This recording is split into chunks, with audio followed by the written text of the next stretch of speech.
नमस्कार दोस्तों, मैं हूँ राज शिकारी। आज मैं आपके लिए 1994 की एक सुपरहिट फिल्म लेकर आया हूँ जिसका नाम है डम एंड डमर। इस फिल्म की IMDb रेटिंग है 7.3। ये एक कॉमेडी ड्रामा मूवी होती है। इसमें सुपरस्टार जिम कैरी होते हैं और उनके दोस्त एक हैरी होते हैं। तो ये दोनों मिलकर कैसे अपने सफ़र को आगे जारी करते हैं, इनकी लाइफ में क्या उतार चढ़ाव आते हैं, इस पर ये फिल्म बनाई गई है। तो बिना किसी देरी के मैं इस मूवी का एक्सप्लेनेशन शुरू करता हूँ। फिल्म की शुरुआत में हम जिम कैरी को एक पागल खाने में देखते हैं। वहाँ पे उसका दोस्त हैरी उसे लेने आया होता है। हालांकि जिम कैरी नाटक कर रहा होता है, जिसके बाद पता चल जाता है कि ये नाटक कर रहा है, जिससे हैरी गुस्सा हो जाता है और उसके पेशाब करने की पाइप को खींचने लगता है, जिससे कि उसका प्राइवेट पार्ट खींच के लंबा हो जाता है और जिससे कि वो तड़पने लगता है। इसके बाद हम देखते हैं कि ये दोनों बुढ़े अब पागल खाने से निकल चुके हैं और फिर जो हैरी होता है वो जिम कैरी से कहता है कि मेरी एक किडनी बर्बाद हो चुकी है और अब मैं जल्दी ही मर जाऊंगा। जिसके बाद जिम कैरी हैरी से कहता है कि क्यों ना तुम अपने माता पिता के पास जाके उनकी एक किडनी मांग लो। तो ये दोनों बुढ़े निकल पड़ते हैं हैरी के माता पिता से मिलने के लिए। तो हैरी के माता पिता कहते हैं कि हमने हैरी को गोद लिया था, ना कि उसे जन्म दिया था, इसलिए हमारी किडनी उससे नहीं लग सकती। जाते जाते हैरी के जो माता पिता होते हैं वो उसे बहुत सारे लेटर देते हैं। उसमें से एक लेटर हैरी की गर्लफ्रेंड का होता है, जो कि बहुत सालों पुराना लेटर होता है।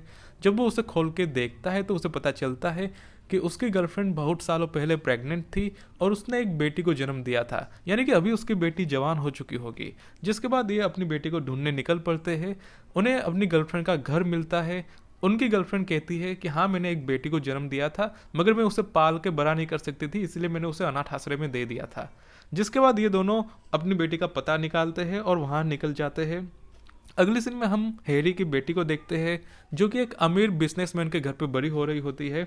ये दोनों उस बिजनेसमैन के घर पे जाते हैं, मगर जो बिजनेसमैन होता है वो कहता है कि वो दूसरे शहर गई है एक काम के चलते। जिसके बाद ये दोनों बुढ़े दूसरे शहर जाने लगते हैं। वहीं पे हमें पता चलता है कि जो जिम कैरी होता है वो उस जवान लड़की को देख के उसके साथ शादी के सपने देख रहा होता है। जब जिम कैरी उस लड़की से मिलता है तो जिम कैरी उसे एक लेटर देता है, जिस लेटर को वो पढ़ती है और उसे कहती है कि उसकी माँ ने उसे बताया है कि वो एक पार्किंग लॉट में प्रेग्नेंट हुई थी और जिसके चलते जिम कैरी को लगता है कि उसने ही पार्किंग लॉट में सेक्स किया था, जिससे कि हो सकता है कि ये लड़की उसकी हो और ये जिम कैरी उसका बाप हो। जिसके बाद जिम कैरी बहुत हैरान हो जाता है, क्योंकि उसे लगता है कि कहीं ना कहीं ये मेरी बेटी हो सकती है, क्योंकि उसने भी पार्किंग लॉट में सेक्स किया था। जब लड़की की माँ आती है तो वो कहती है कि उसे बिल्कुल याद नहीं कि कौन लड़की का बाप है, क्योंकि उसके बहुत सारे बॉयफ्रेंड है, इसीलिए वो कह नहीं सकती कि कौन लड़की का बाप है।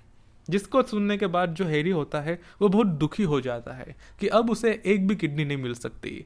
दूसरी तरफ जिम कैरी दिखाता है कि उसने अपनी किडनी निकाल के रखी है, जिससे कि वो अपने दोस्त को बचा सके। मगर तभी उसका जो बुढ़ा दोस्त होता है वो कहता है कि मैं तो मजाक कर रहा था, इतने साल तक तुमने जो मेरे साथ मजाक किया तो मैंने सोचा कि मैं भी तुम्हारे साथ मजाक करूं। जिसके बाद जिम कैरी बहुत हैरान हो जाता है, वो दुखी हो जाता है। और जिसके बाद अगले सीन में हम देखते हैं कि हैरी की जो पुरानी गर्लफ्रेंड होती है वो उस अमीर बुड्ढे के साथ कमरे में से बाहर निकल रही होती है, जिसे देख के ये सभी लोग हैरान हो जाते हैं।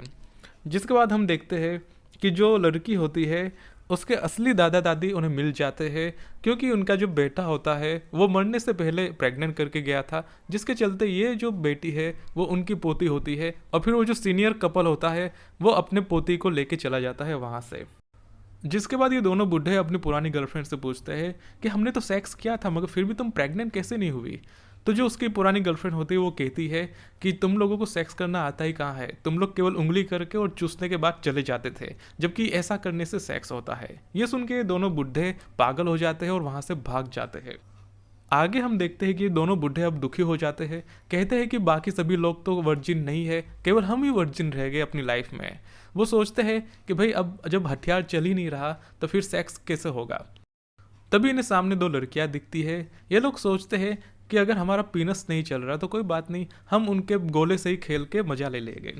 तो जिसके बाद ये दोनों अप्रोच करते हैं, मगर ये उन्हें बात करने के बजाय उन्हें घास पे फेंक के वहां से भाग जाते हैं। यानी कि ये दोनों अभी भी चूतिए हैं और चूतिए ही रहेंगे। जिसके बाद ये फिल्म यहीं पे ख़त्म हो जाती है।